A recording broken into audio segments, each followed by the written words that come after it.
All right. Thanks for joining, everyone. Welcome to the 10th The Graphql Devs meeting.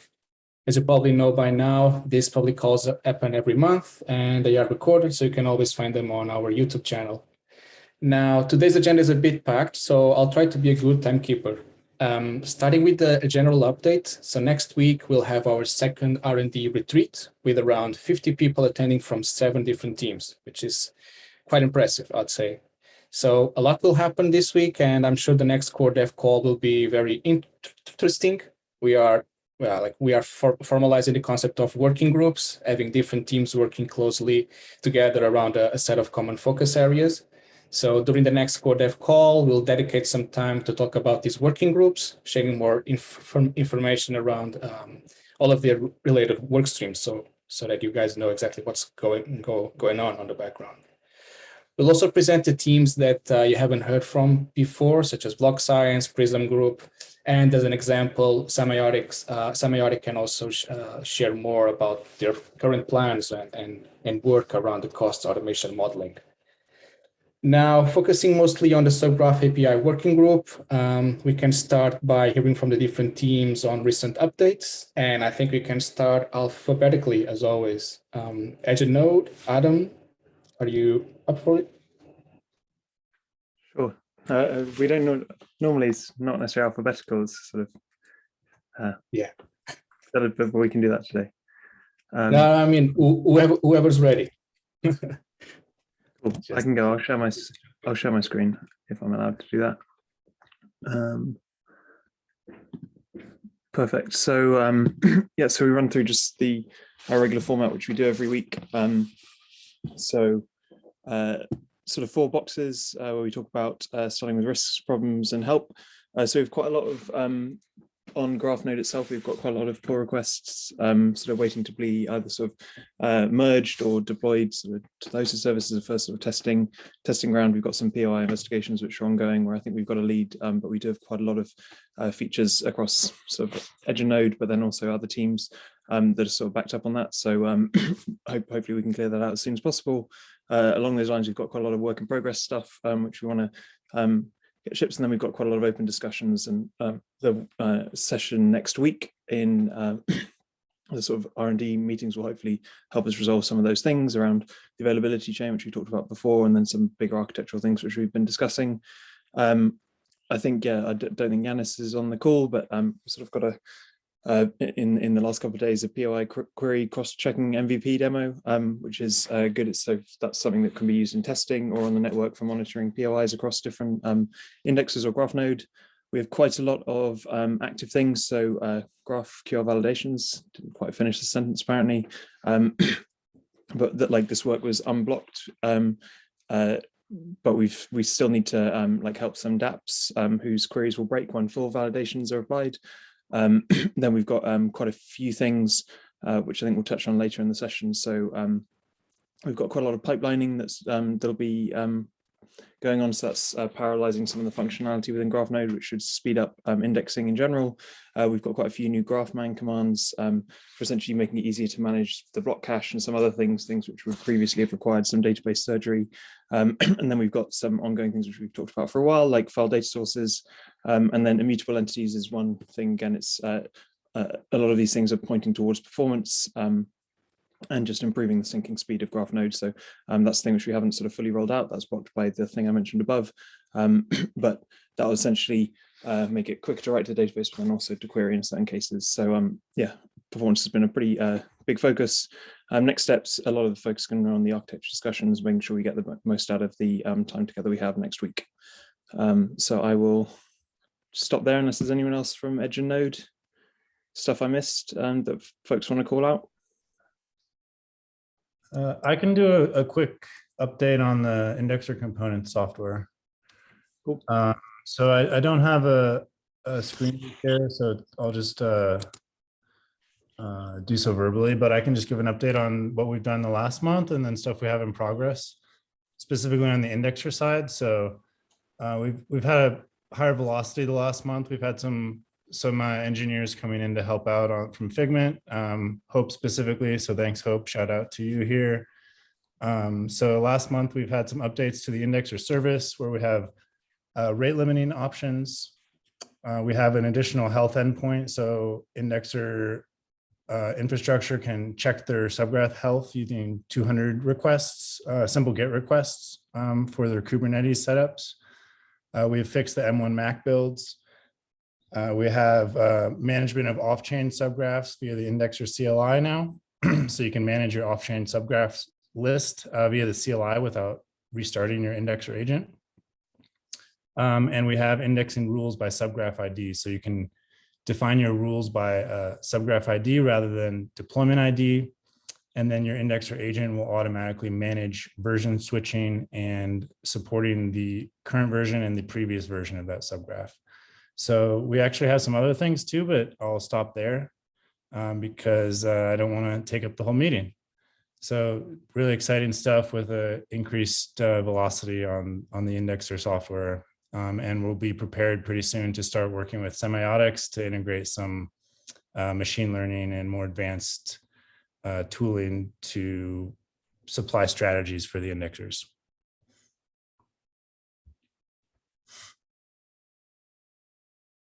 Nice. Thanks, Ford. Cool. I see some questions from Jim on what's an availability chain. Can we maybe address this once we do the updates from different teams? Might be a better time to do so. Sounds good. I can respond in the chat as well. Cool. All right. All right, I'm gonna share my screen.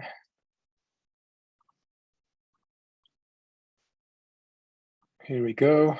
We usually write the full date, 2022, but Mark on our team found this date to be very special, 2222. So here we go.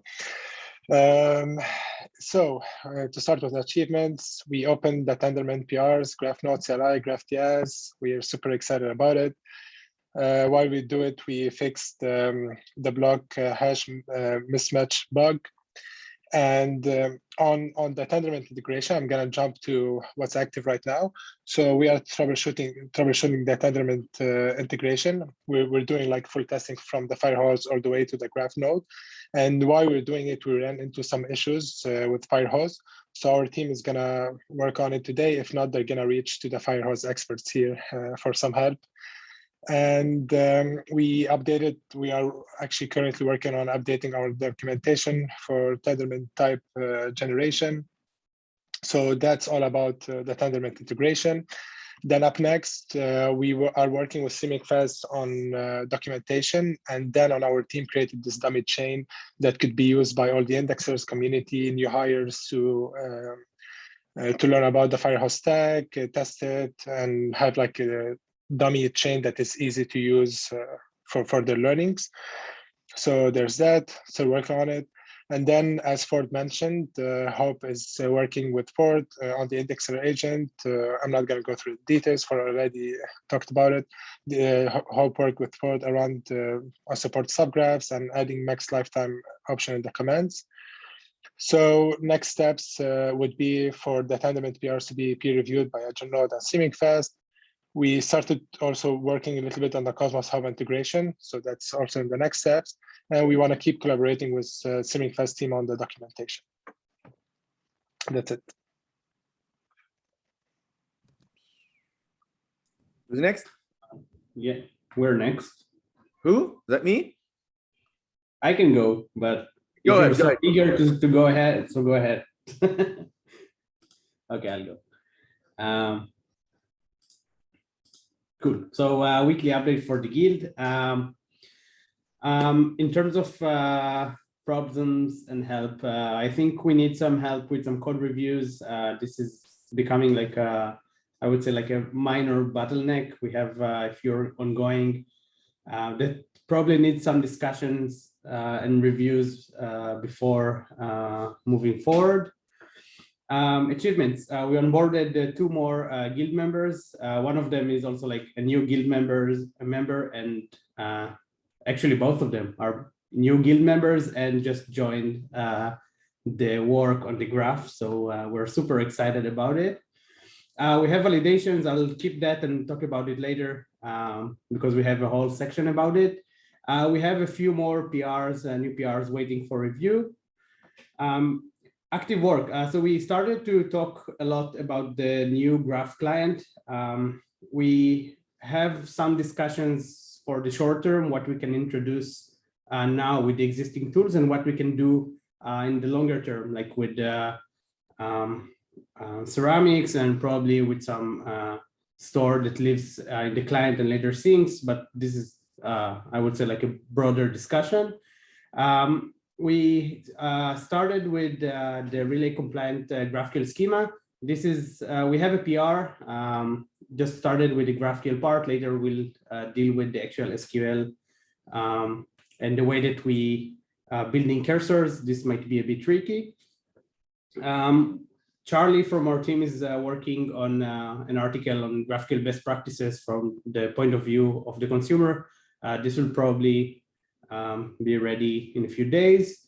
Still working on the collaboration with Synthetics. We are almost done with the TypeScript query builder. They built it. We are now just refactoring it and re-implementing it as part of a Cogent plugin. This is almost done. And the end and or filters are also active, going to be ready, I guess, in a few days. Next steps, working on some small fixes and changes in GraphNode. One of them is updating Graphql to latest. There was some security issues with the version that we have today, and it's also a bit outdated. I think it's also worth considering to update it in all places where we have Graphql or we depend on Graphql, because this might be an annoying security issue that was recently found there. Yeah, we plan to do an introduction to the hosted service with David. We planned it for last week, but it didn't happen. Let's try to make it happen soon because we really want to learn more. Yeah, next step, talking about like the subcomponents of the Graph client and how we can try to break it to smaller pieces and start with the actual implementation. Yep, that's all.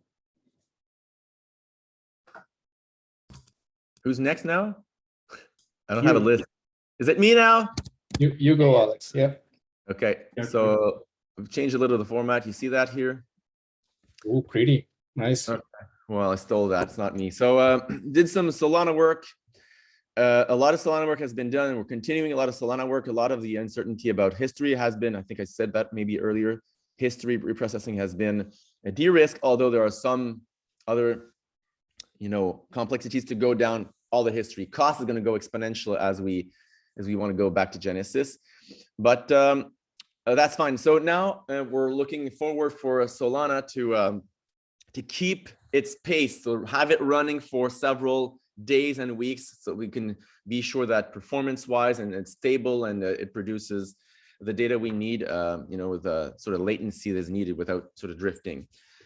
And we're working with the Solana Foundation to make sure we finish implementing that fast boot mechanism, which has like tremendous, interestingly, properties that if we can reduce the boot time of a node by like right now 20-25 minutes down to 3 minutes or 4 minutes, then it means like an hour of drift that we can avoid. So we're working with them. We're near having a PR that goes into the graph node. It will be useful for everyone, not only those who use the Firehose.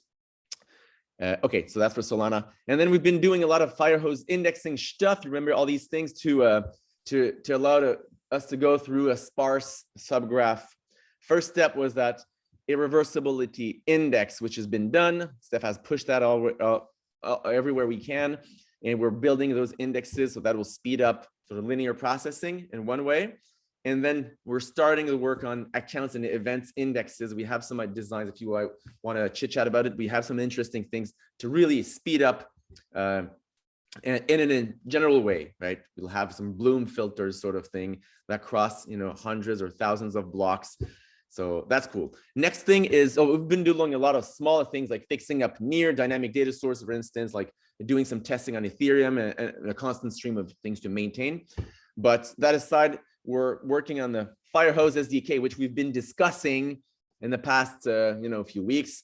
I think that converges into a few things, namely the work that Figment has done on the dummy chain, so that someone can be onboarded quickly. They would run a fake blockchain that has Firehose instrumentation. We can show that to implementers. See, this is an example of what you want when you're a Firehose, and then a dummy Firehose with some stupid and simpler data model. And then hopefully we would have that down to the graph node, so someone could start a fake blockchain and have the whole pipe running on their laptop for development purposes, but also for learning purposes, and also for developing new features, because oftentimes we don't need a full, blockchain running and synced. That's a big burden when we just want to develop, a new feature in the Firehose or fix some, reliability issues. So that's the thing. I guess that covers it, right? Anything else?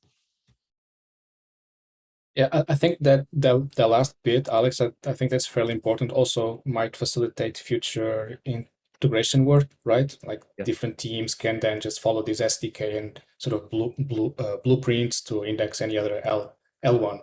We'll be chatting about that like a little bit later in this call, right?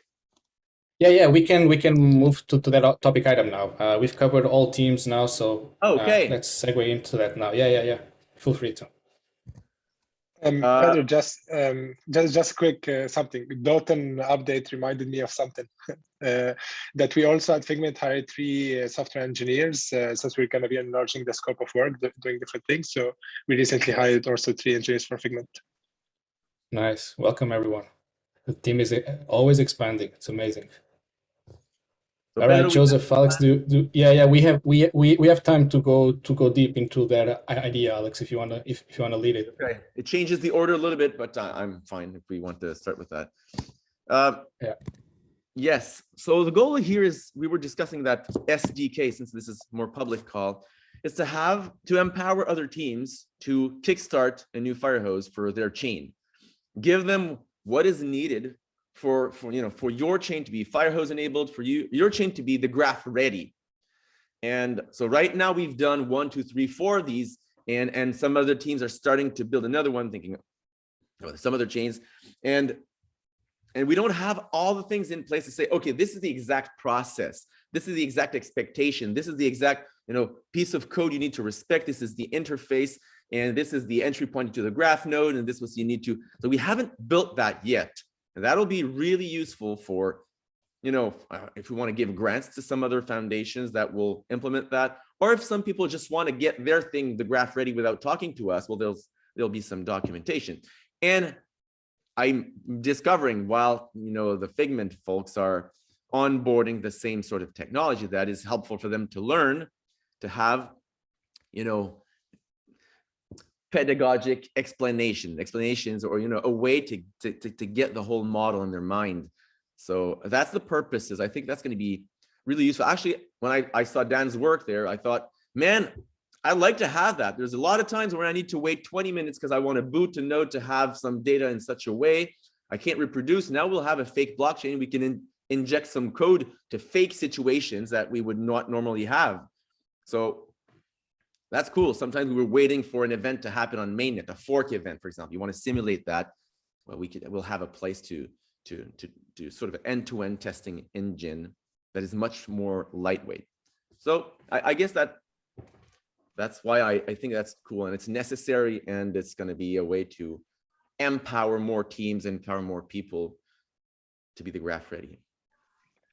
Yeah, and if I could put Dan on the spot here and ask him, like, could you explain a little bit more what is the dummy chain? Like, can you tell us a little bit more about the dummy chain? And then, can you hear me?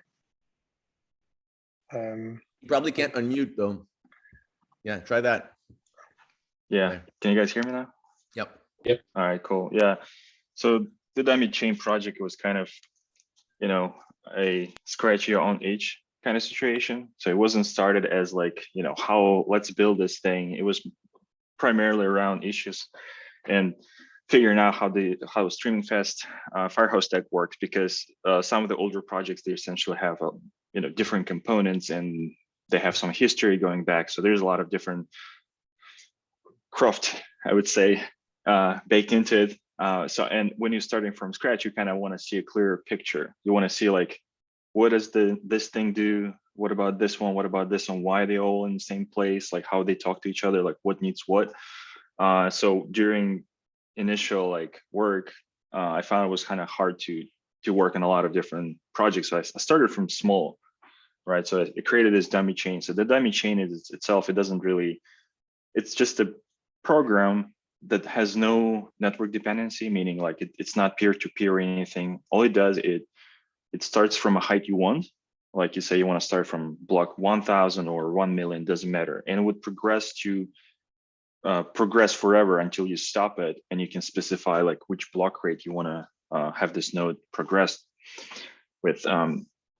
And it does have like a local state, meaning like it has local block storage, which is basically just JSON files in a directory. I mean, nothing fancy, but and it also has a metadata information like where it's at. So if you like have the data ported over to a different machine or something, you can just continue from there.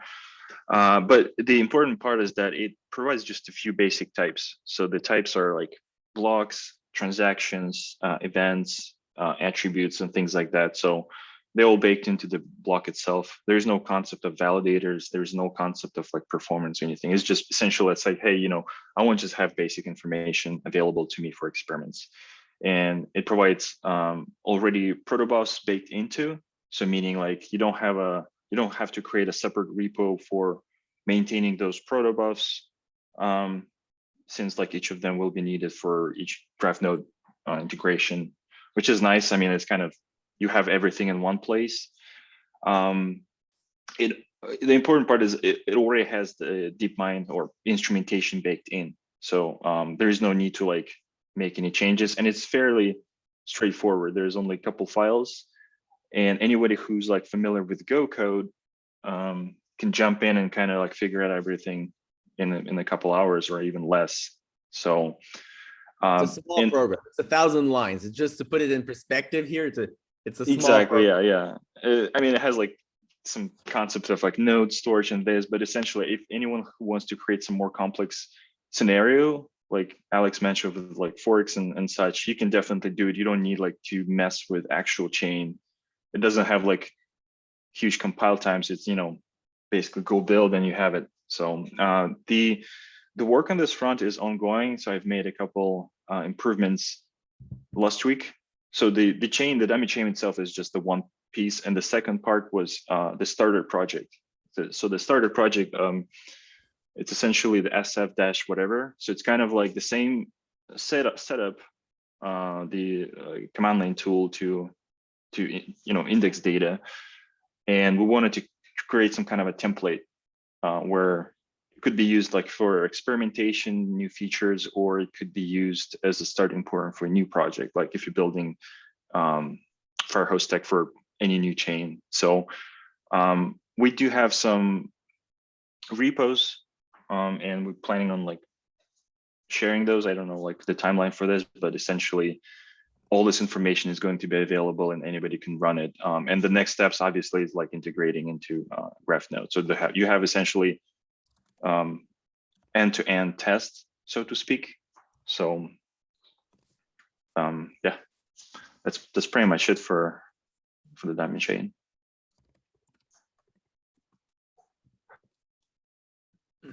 Nice, thanks, Dan. Thanks for sharing. So we had other items on the agenda, and Dota and Athia, we did change the order a little bit. Do you want to cover the new GraphQL API features you've mentioned before? Do you want to go deep into that? And then you can have line chains demo, which I think is going to be interesting as well. I think we already have Victor. Kind of quickly. Yeah, let's cover it then. Sure. 1 second. Okay. So GraphQL validations has been merged.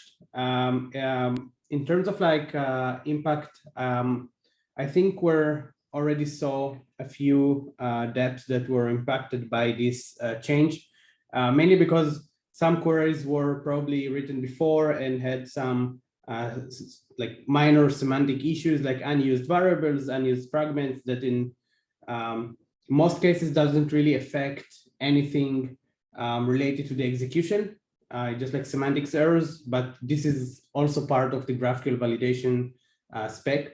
So we saw a few like rejects and issues with that already. So rollout will happen, I guess, soon. I don't know, Adam or David maybe can help with the actual plan of rolling out to the hosted service. We managed to get almost 100% coverage of the validation spec. We only have a few technical limitations with the GraphQL parsing library that we're using in GraphNode.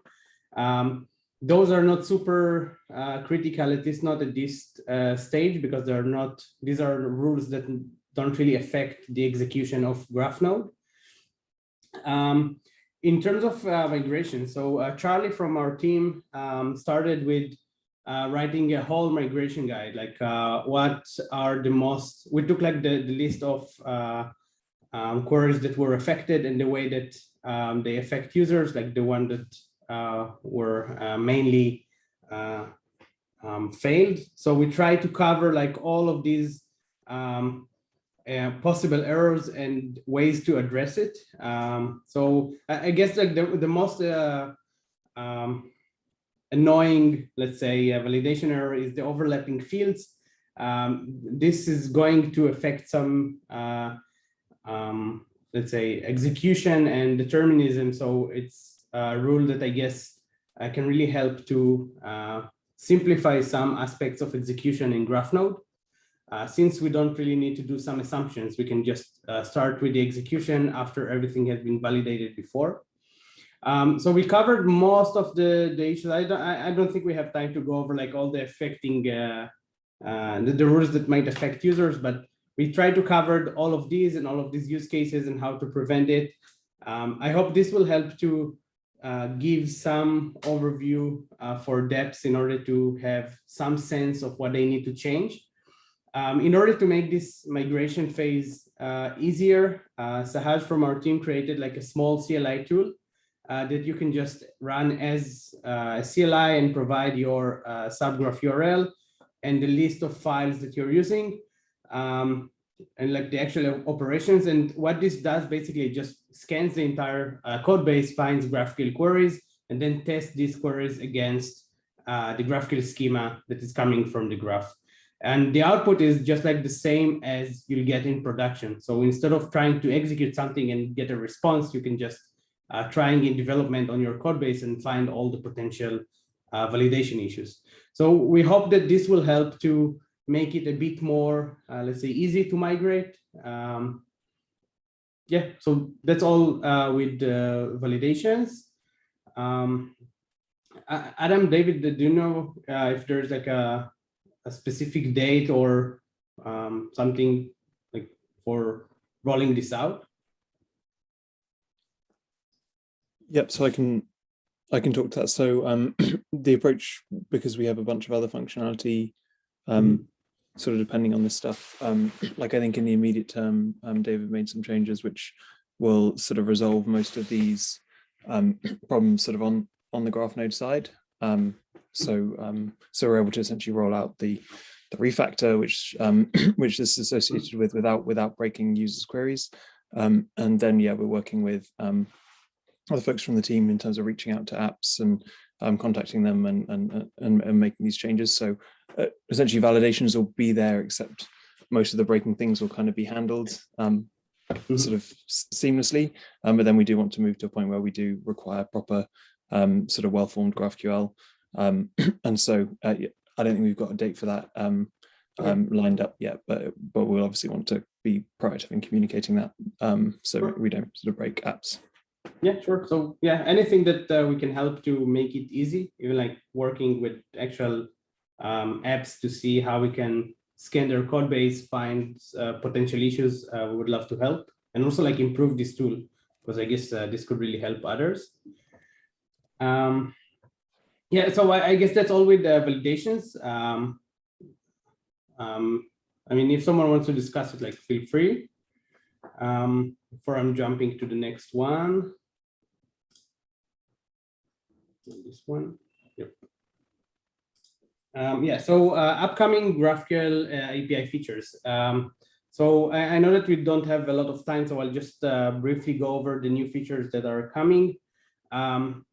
We did a lot of work on like filtering to make it easier to filter the data. I guess with the next version of GraphNode, or maybe version after, we'll see how reviews are going. The plan is to merge a few PRs, and we already implemented filtering by change block. So now you can query for specific entities since a specific block. We also added filtering and sorting for child entities. That means that instead of querying all the data, so today we have filtering, but if you're filtering, you're just filtering on the actual level that you are querying. So for example, if you ask for a root type, you can only filter its fields and not filter the root type based on the child types. So with this feature, you can filter the actual root list of data based on the child entities that are linked. This should simplify some aspects of querying the data, and also like sorting. If you're building a subgraph that has more than one entity or complex entity structure, you should simplify some aspects of filtering. And then our filtering might land on next version, depends on like performance benchmarks that we'll do to see how it's going to behave. But some aspects of and or filters is going to land as well. And a few more bug fixes. One of them is to introduce case-insensitive search. This is also one of them. So yeah, these are all the new filters. There's also going to be a change for, oh, sorry, go on. Yeah, I was just gonna say a lot of these GraphQL changes have been quite long requested sort of changes or features, aren't like on the GraphQL side, but we haven't been able to get to them. So super excited to see a bunch of these some quite old issues getting resolved, which is nice. Yeah. Yeah, and if we're talking about like the actual improvements for the schema itself, we're also working on improving pagination. So we started with the discussion on pagination and how this could be simpler. And then we saw that today we don't really implement connections, which is the recommended way and the best practice for implementing pagination and also like filtering for entities. We think that there is a way to introduce that along with the existing API without any breaking change to the GraphQL schema. So this should just allow users to query data and get cursors and filter the data based on the actual page and cursor that they're using. This could also help with subscriptions. I'm not sure like how subscriptions are, how broad the usage of subscriptions today in GraphNode, but if you're doing subscriptions, usually you want to open a subscriptions since a specific change or a specific cursor. So for example, you want to subscribe to all the new entities since a specific cursor or entity that you had before. So this would be possible with cursors and the connection based pagination. So this is something we're working on. I guess this will take a bit longer to achieve, especially because of like nested connections. So let's say you asked for a root type and then you ask for nested fields. This might make it a bit more complex, but this is something that we can definitely achieve. I hope that this will make pagination a lot simpler and also like give you like a more robust way of identifying the cursor that you're currently looking at. Yeah, so all of these changes are really cool and nice, but the big thing that I guess is coming is API versioning, where the goal is to be able to version every GraphQL change, either on the schema or resolvers, and allow GraphNode to support multiple versions at the same time. So users can either specify the version that they want or just use the latest. And this way we can introduce new features, do breaking changes to the GraphQL schema without the concerns that this might break apps. So users will be able to just pin to a specific version. yeah, I think that's all on GraphQL validations and new features.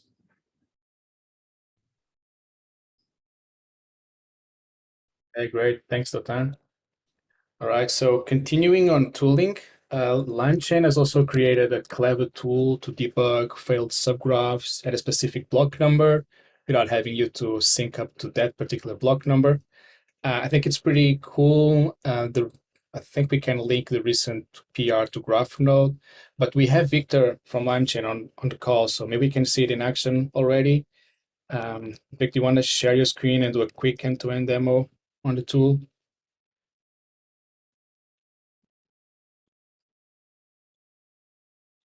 Oh, you can't talk. Let me see if I can unmute you. Yeah, okay, Yeah. so great. Yeah, let me share my screen. Great, yeah, thanks, Martin. Okay, I suppose you can see.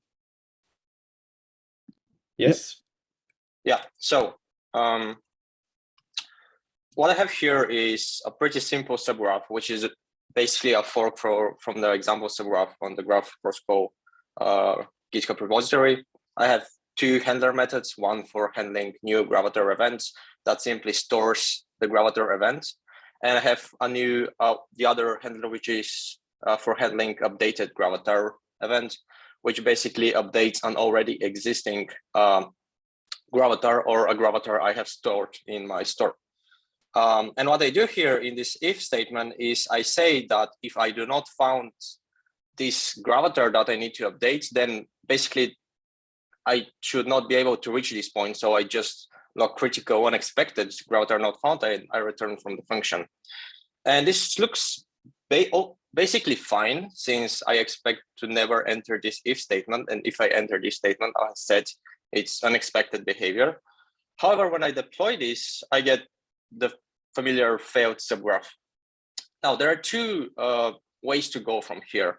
One way is to make some changes and redeploy to the hosted service and wait all the way to block 6 million and blah, blah, blah to resync. However, I'm not going to do that because I have limited time.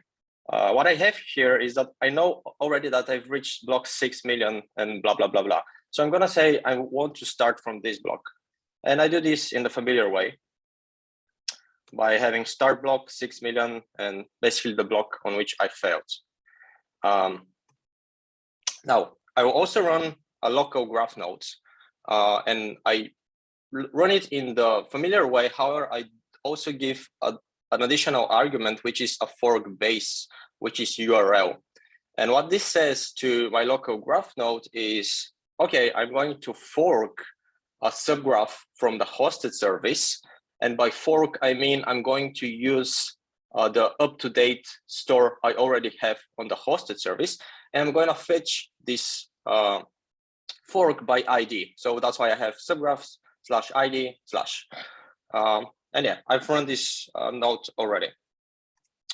Now, what I can do here is I can deploy it with the usual deploy command. However, apart from IPFS and not URLs, I also have to give my debug fork, which in this case is simply the ID of the subgraph. So it would be this one. I'm going to copy paste that, run it. Oh, I had to create first the subgraph. Let me create it. And then I'm going to deploy.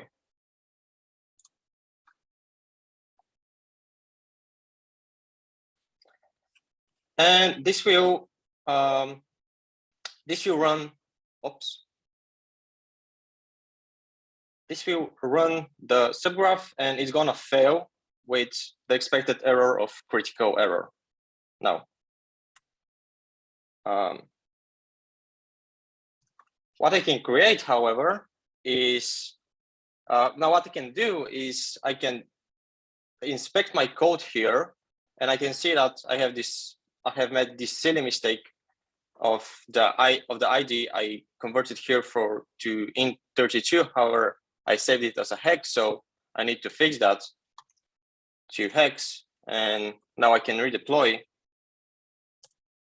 again using the debug fork to basically mitigate the cost of waiting to sync up to the block.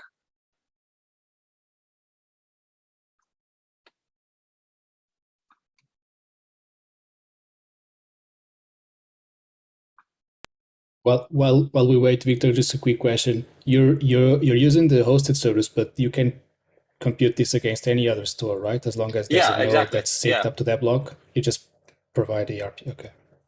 Yeah, you can, as fork base, you can give it basically pretty much any URL that points to some subgraph GraphQL endpoint that fetches entities from the subgraph store. Okay, this is taking a bit long. I think I'm having some trouble with my Ethereum RPC.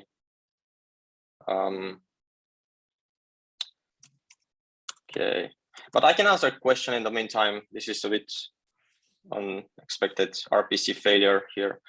But if you have any questions, I can answer them. Yeah. Yes, Typical demo, right? It's something had to fail. Oh, sorry, Adam. Yeah. Go ahead. Don't worry about it, Victor. Yeah. It's just a typical. I was going to say this has been a cool piece of work. So I think when we had first talked about it, the use case was quite sort of narrow. In that it was basically just talking about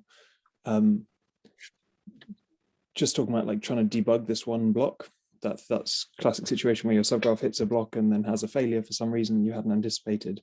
We wanted to try and improve and speed the debug process to get out of that.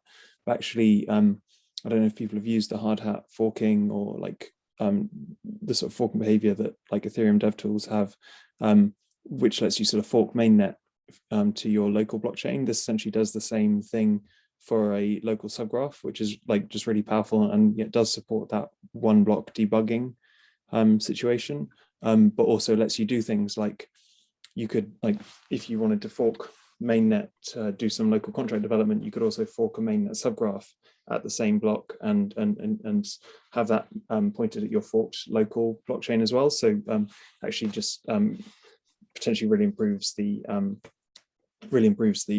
sort of developer experience for iterating on subgraphs, rather than always having to sync back through history or not being able to do it in certain scenarios.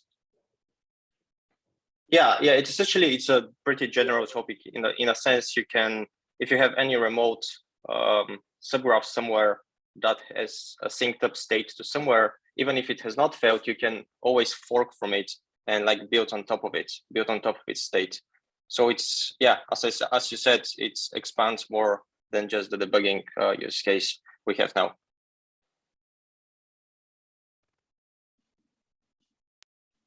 All right, so I guess, Victor, you'll also be working on some mini series, some videos around it, like we've done previously with the unit testing framework, right? Yeah, so there will be like a short video tutorial for it, and there is, I mean, like this PR is not yet merged, but it's going to be pretty soon. But there is also supplemental docs for the whole process, which will be also uploaded to the Graph docs. Nice. Yeah. Okay. Thank you. All right, thanks. Cool. So we have 10 minutes. We still want to cover the GIP 0023, but in the meantime, this might be a good segue, and I'm looking at Adam and Matt, to the recent discussions we've been having around good graph node dev and testing experience. I'm not sure if that's something we want to cover right now. Do you want to speak to that? Adam, Matt, whoever else has been discussing this. So I can talk to sort of the context of it briefly, which is that I guess we've gone over the last sort of 6 months from having sort of one team working on sort of graph node a lot to having a lot of teams as the number of core devs has increased. And what's been interesting there has been the different teams coming in and their different, I guess, development workflows for sort of iterating and testing features as they were adding them to graph node. So I think it's we've had a couple of sessions where we've talked about it, essentially just because we don't want to sort of suddenly be trying to support 3 different types of workflows if we can. But I think Matt can maybe talk to their approach, which is just sort of have a battleground type setup, which was in a previously in a separate repo, and we're starting to bring some of that into GraphNode itself. I think Dotan was like also looking to bring in more like a local blockchain type environment to support those kind of things. So yeah, I don't know if you guys want to talk about sort of your experience and how you're bringing some of that actually into the core code base.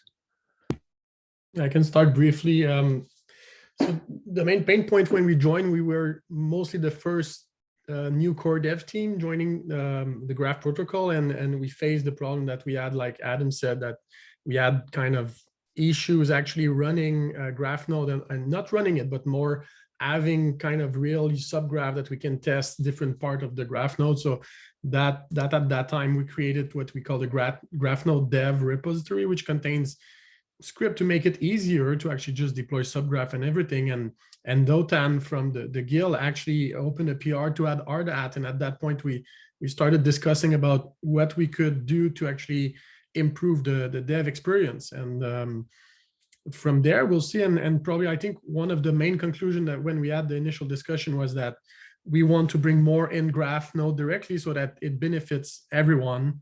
And that's the main goal, just make it easier for people to develop on GraphNode than having everything already ready for them to start and not pass like 2 hours just finding a good subgraph, finding an Ethereum node and everything. So I think Dotan, you can continue from there. Yeah, I think you covered exactly what we need and the exact experience that we had. I mean, we started with just learning the code base, and then we noticed that we need a lot of, let's say, background work to make it work correctly and test it. So we started like a local project that is very similar to what you did, and then we tried to just put it as part of the Docker image, like the Docker Compose configuration for dev time. And I think the work that you did is amazing and can be reused. If we just find a way to make it, let's say, simpler or stage-based, like based on what your actual needs, this could benefit like all the other teams as well.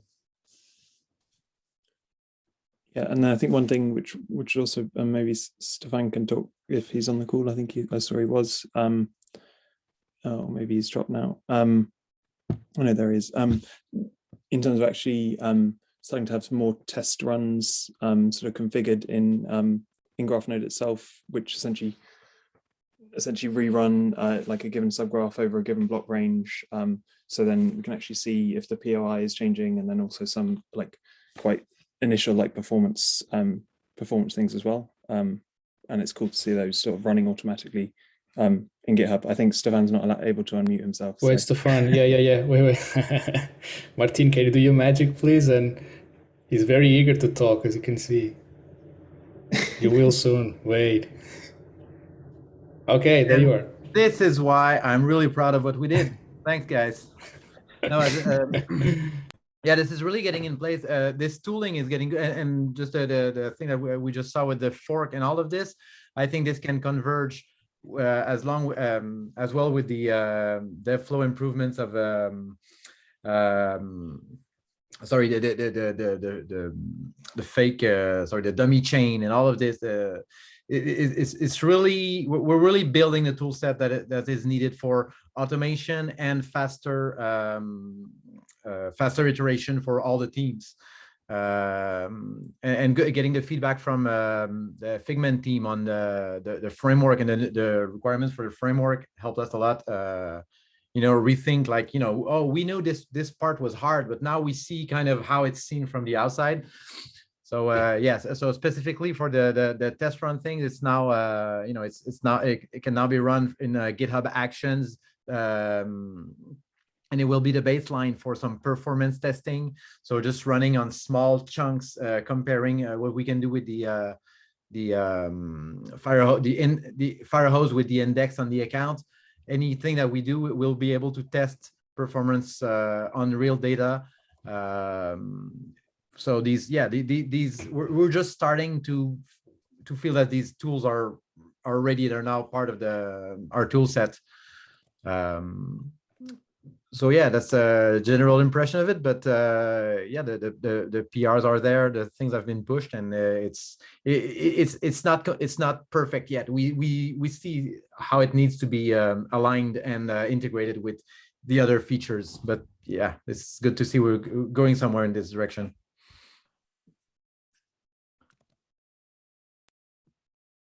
Cool. Anything specific or? No, I think that's all good. I'm just slightly conscious of time because I think there's one more thing on the agenda, right, Pedro? Yeah. Let's, I mean, we did start late, but let's at least try to cover GIP 0023. I know we have Ariel also here, just to break down a little Yeah. bit the I current can theme. do like a fast update. Can you hear me? Yeah, right. Yes, perfectly. I'm going to share my screen. 1 second, share here. Okay, so this is based on a feature that the community is been discussing for some weeks and months. Transfer the subgraph created in the network using an NFT that the the owner can keep and transfer to different addresses. This is very useful if you are like creating an NFT, creating a subgraph and then transferring it to a multi-sig, let's say. The update is like I wrote an original proposal called GIP 18, and the way it worked was like turning the GNS into the NFT contract, like via an upgrade, and we would have two contracts, right? The GNS NFT contract and the descriptor that is rendering the NFT. But we identify some issues when doing testing in testnet in Rinkeby along with the team, particularly OpenSea, Etherscan, and other like scanners were having issues to identify that the GNS were upgraded, and now it's an ERC 721. So I created a new proposal that is JP 23. That the idea is to, like, it was a refactor of the original implementation, where we have the NFT contract being something different than the GNS. So it's more of like using composability. The GNS now use an NFT ERC 721 contract that instead use the descriptor to render. And this is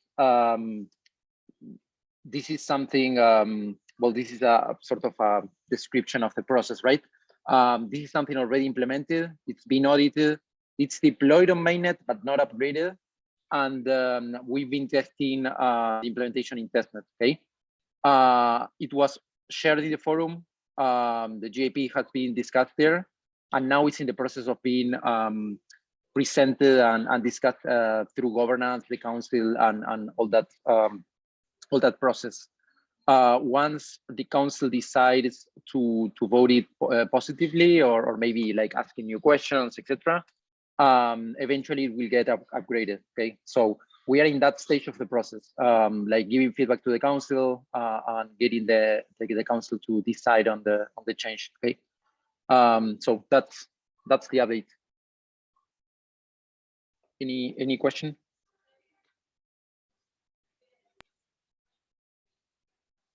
Pedro? Yeah, I don't see any questions on the chat as well, so I think we're covered. Thanks, Ariel. Yep. Yeah, and I think we're right on time. So let's wrap it up here, and we'll reconnect in 1 month from now. Again, we'll have the retreat next week, so hopefully we'll have more juicy updates and interesting stuff to cover here in a month. So stay tuned, guys. Thanks for joining, and I'll see you around. Thank you. Hi, everyone.